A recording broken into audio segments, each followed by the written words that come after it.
we are in September still, and because I have a lot of irises, I actually have not actually dig all of them up.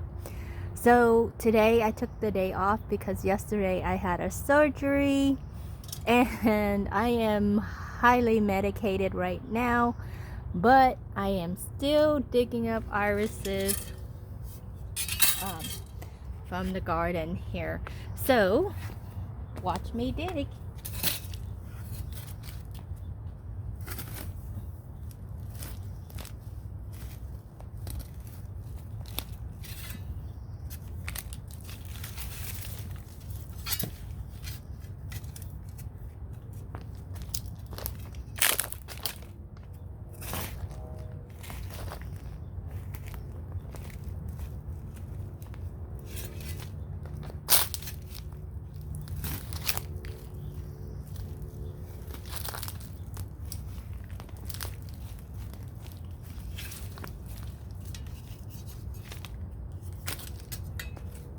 As you can see in this garden, everything is like in patches.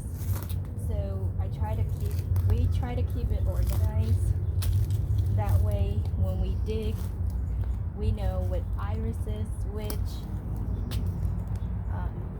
But it's really hard to keep things organized because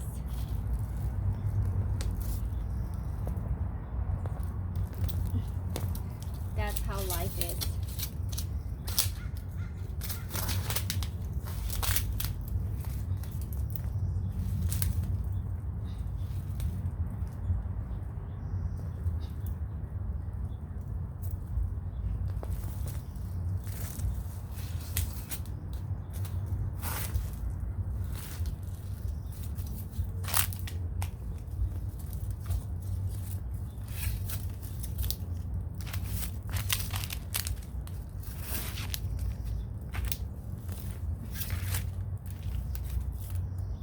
And since we have a heat wave here in California,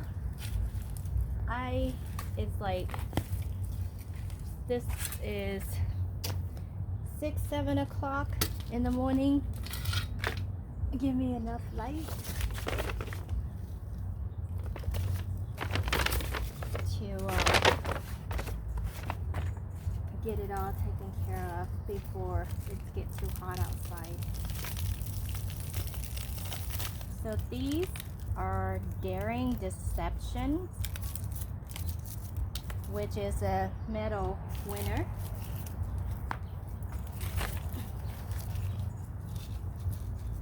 A Dyke medal winner.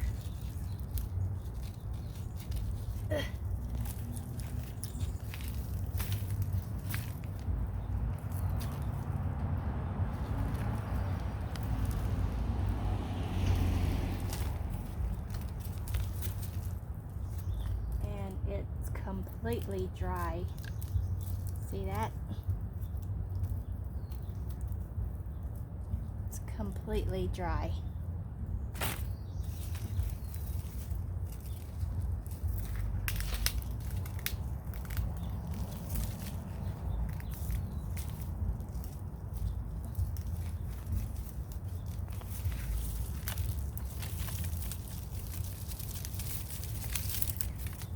So this one here, this is a perfect example of a mother rhizome.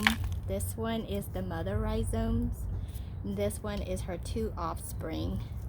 So this middle rhizome here will not produce any flower for you. You can still keep it if you want, but chances for me, I might throw it away.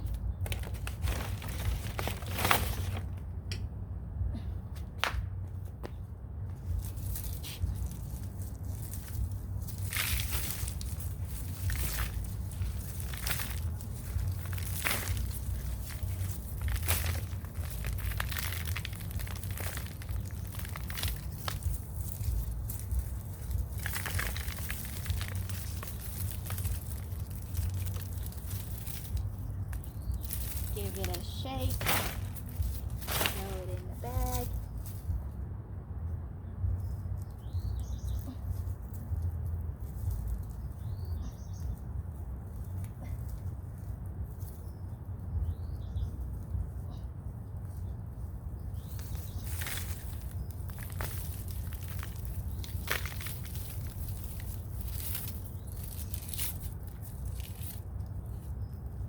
So here's another perfect rhizome. This one is the mother rhizomes right here.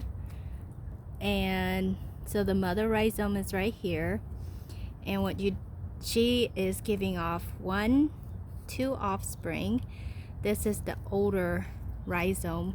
So basically this is the grandmother rhizome. Give birth to the mother rhizome. The mother rhizome bloom, give birth to two other offspring.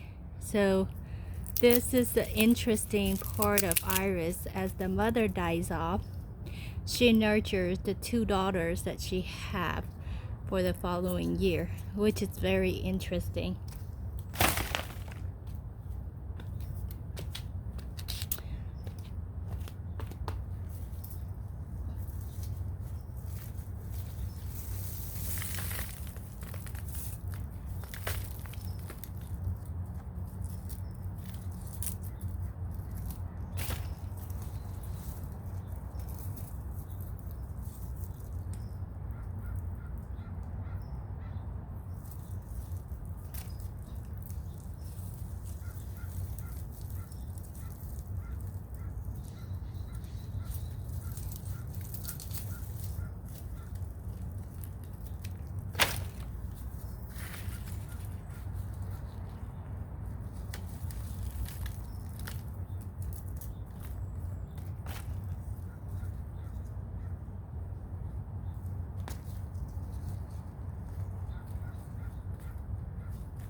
So one patch of irises is complete.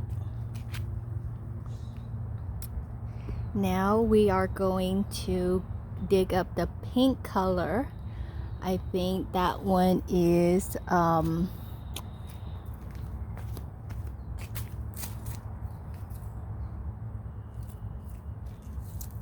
it's called Palace Symphony.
So once again, I have a big bag of irises.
Gardening is actually very tiring, and the sun is coming up and it's getting hot, and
So gardening is hard work, and it's a lot of fun when you see your flower bloom. It's also a source of exercise because it keeps you up and moving. I highly recommend to wear gloves when you garden because I am getting cut. I think I got splinter too. So make sure you wear your glove while digging up your irises. These are beautiful, but they can be brutal when you are using your own physical labor. And as I mentioned, I'm not 100% because I just got surgery yesterday. That being said, I'm fighting against the sun from coming in because I've been super duper busy and I cannot dig up all of my irises all at once.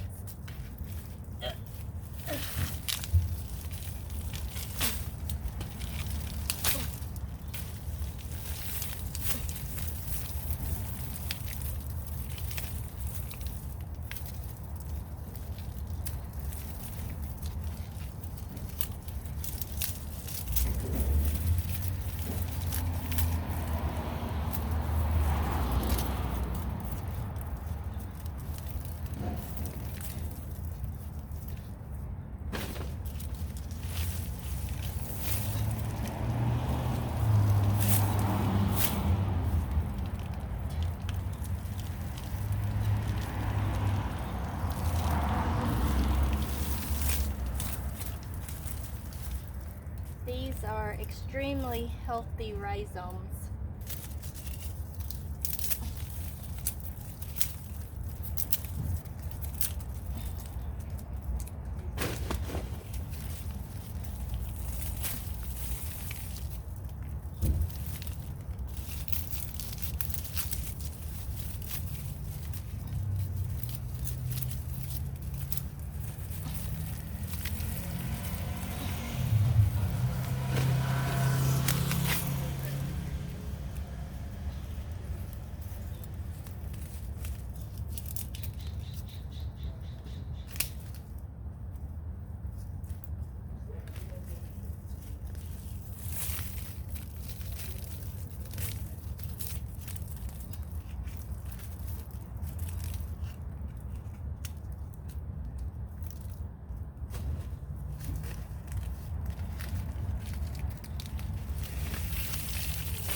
Once again, one more bags of rhizomes.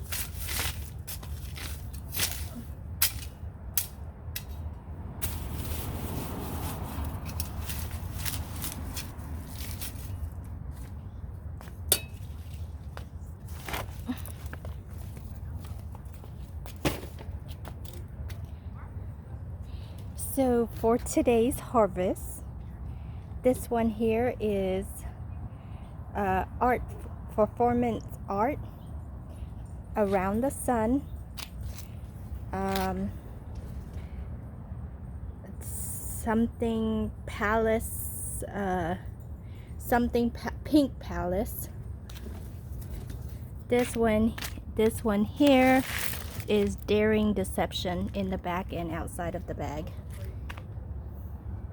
So these are my these are my irises, and it is the last of my irises that I needed to actually dig up. I has been very busy, so I don't have the time to dig them all off. So I do it by section, by garden, by whatever. But this here is my cuttings and my seedlings. So this one is the pink jasmine. This one is pink jasmine's cutting. This one is basils, and these are Thai basil, and another Thai basil, and they all came from cuttings, which is beautiful, isn't it? And these here are their seeds. These come directly from the mango seeds that in my previous videos, I don't know if you've seen it, but I actually eat the mango and I save the seeds, and these are the Kent mango that grew from a seedlings. And so what I did is put them in the little pot, make sure it has water underneath, and just leave it in the sun, and they're growing perfectly fine. The basils, I did the same thing. I took the cutting off of one of the big basil that I have here, and I put it into another pot, and now that I have 3 different type of basils. However, these basils, as you can see, the flower here attract an abundant amount of bees. I put it into the front because they have more room to fly around, and I don't want it in the backyard because my fear is that it might sting my family member. But for me, I want the bees and the butterfly have something to eat to drain the nectar from. So I grew a bunch of basils and I just let it go to flowers, and as you can see, they all are flowering. However, if I want to eat anything, I just simply take these leaves that they have on the plant, I'll just clip them off and I'll put it into my food. But honestly, basil smells a little strong, so unless I have it with pho, I don't like it in any other of my cooking. And I normally don't cook like traditional Vietnamese food very often, so I have no need to cut these basil, but let them go to flower so that the bees and the butterflies and hummingbirds enjoy them. Particularly the bees love the basil flowers. I don't know if the hummingbird like to come. I don't think they have any nectars except for the bees and butterfly. So the thing that I grow in the garden, particularly, I'm a little bit picky with what I grow, because honestly we are in a drought and we have extreme heat wave here in California, so I don't have the I have limitations in terms of watering them. I have limitations in time to take care of them, so therefore I just leave it here.